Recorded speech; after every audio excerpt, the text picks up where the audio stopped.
আমি একজন makeup artist, তাই আমিই ভালো বুঝবো কীভাবে সাজালে তোমাকে ভালো লাগবে। আর তুমি যখন সাজার এত কিছুই বোঝো, তাহলে তুমি নিজেই সেজে নিতে পারতে, খামোখা আমাকে বুক করলে কেন? আর আমি যখন সাজাতে এসেছি, আমি আমার মতো করেই সাজাবো। তোমার কি ভালো লাগছে বা না, সেটা কিন্তু আমি কেয়ার করি না। তাই চুপচাপ করে বসো, মেকআপের মাঝখানে কথা না বলে আমাকে আমার কাজটা করতে দাও। কি ভাবলে এমন কিছু বলবো? একদমই না।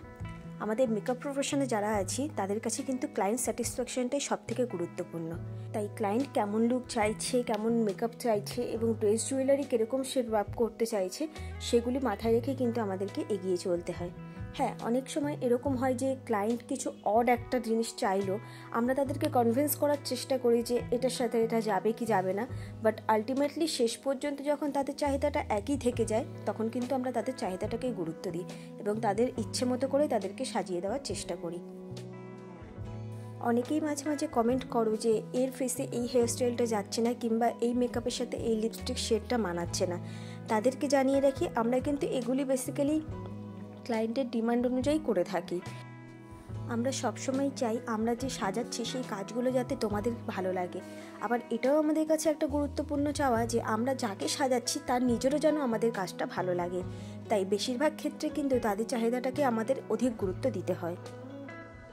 আমার আজকের কাজটাও কিন্তু এই রকমই এক ধরনের কাজ ছিল, যেখানে ক্লায়েন্টের ডিমান্ড অনুযায়ী শুধুমাত্র ফেস মেকআপটা আমি আমার নিজের পছন্দ মতো করতে পেরেছি, বাদবাকি ওভারঅল লুকটা কিন্তু ওর চাহিদা মতোই আমাকে করতে হয়েছে।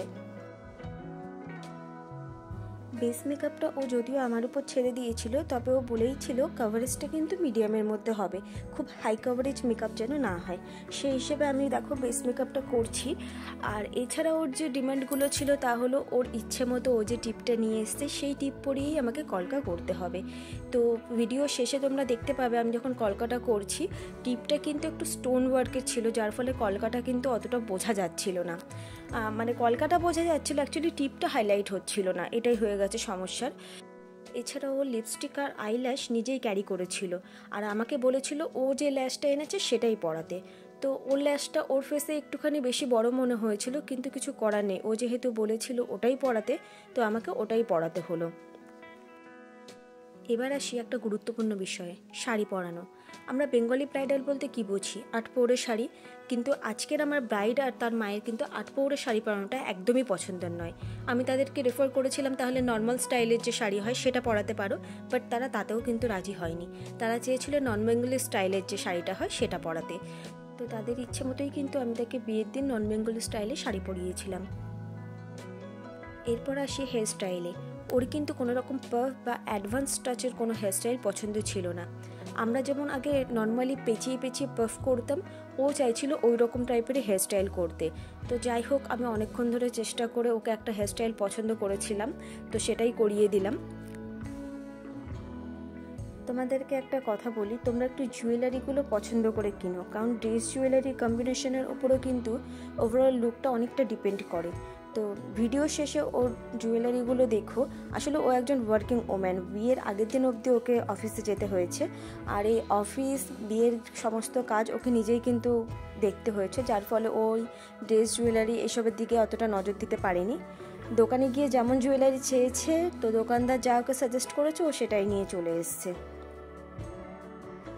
তো যাই হোক, ও কিন্তু ওর দিক থেকে যথাসাধ্য চেষ্টা করেছিল, আর আমিও আমার দিক থেকে যথাসাধ্যভাবে ওর ডিমান্ড অনুযায়ী সাজিয়ে দেওয়ার চেষ্টা করেছি।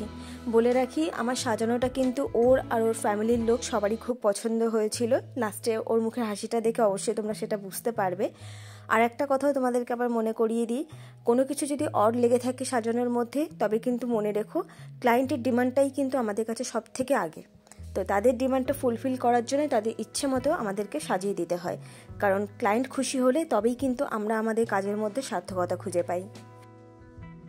তো শেষ অবধি ভিডিওটা দেখতে থাকো, আর লুকটা তোমাদের কেমন লাগলো সেটাও আমাকে জানিও। আর সাথে থেকো, যারা এখনও আমার চ্যানেলটাকে সাবস্ক্রাইব করে উঠতে পারোনি তারা প্লিজ সাবস্ক্রাইব করে রেখো এরপরে নতুন নতুন ভিডিও পাওয়ার জন্য।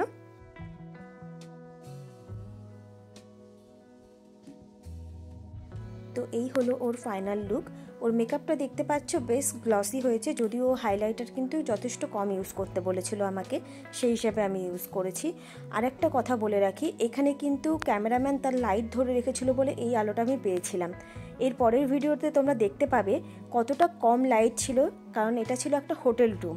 তো সেখানে কোনো রকমের কোনো টিউব লাইট বা এক্সট্রা কোনো লাইট ছিল না, জাস্ট ওই কালারিং লাইটগুলোতেই মানে আমাদেরকে কাজ করতে হয়েছে ফোনের ফ্ল্যাশ জ্বালিয়ে। তো বুঝতেই পারছো আজকের কাজটা আমার কাছে কতটা চ্যালেঞ্জিং ছিল। তো যাই হোক, শেষ পর্যন্ত আমরা যে ক্লায়েন্টের ডিমান্ড অনুযায়ী আমরা তাদেরকে সাজিয়ে তাকে খুশি করে আসতে পেরেছি, এটাই আমার কাছে অনেক। তো আজকের মতো এই পর্যন্তই, দেখা হচ্ছে আমাদের নেক্সট ভিডিওতে।